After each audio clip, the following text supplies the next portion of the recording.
Well, the stories, as usual, I just read in the newspaper about her, and I thought, well, this is really very, very interesting, and I would like to make a film about it. So I just went there to Bosnia. It's from Zagreb to Bosnia. It's like 400 kilometers. I really, literally just stepped in a car, and I just went 400 kilometers to meet her and ask her if she wants to be a part of the film, and she said yes. And it took me a lot of time to get some financial means and crowdfunding and all kind of things, but at the end it took me like 3 years. So I was going a lot of time there, and it was enough time to build a very nice relationship with her. And we're still friends, and we talk very often, and we meet once or twice a year. Yeah, the mine is really cannot sustain itself.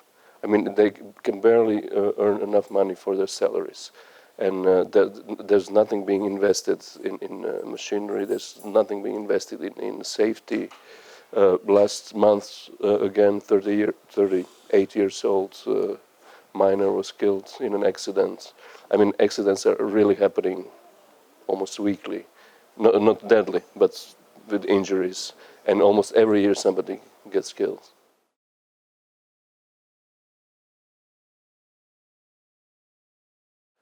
Yes, I never thought of making films until a few years ago, 5 years ago. Then I did my first documentary, and I thought, well, it's fun. So I just started very, very late, and I still have fun. Yeah, I just received from Croatian Film Funds a grant to develop a new documentary.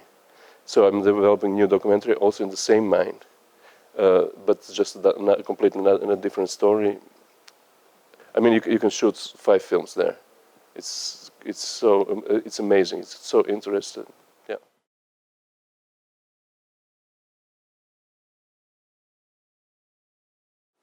Yeah. Well, I knew in advance that you're not really allowed to film there, but what they do tolerate is taking photos.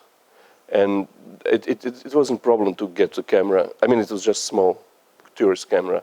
It wasn't a problem to get the camera in the country. They saw the camera, they didn't say anything. So taking it out, they didn't make a problem. It was not hidden camera, so I was always just normally taking. But the only thing is the camera, it's a high-speed camera. So if with one click on the camera, it shoots 500 frames, 20 seconds of film. So it looks like...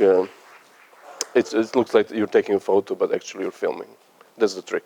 I didn't record any sound there. But luckily, I'm a sound designer. I have a sound studio, and I had time, so I spent just a lot of time working on sound.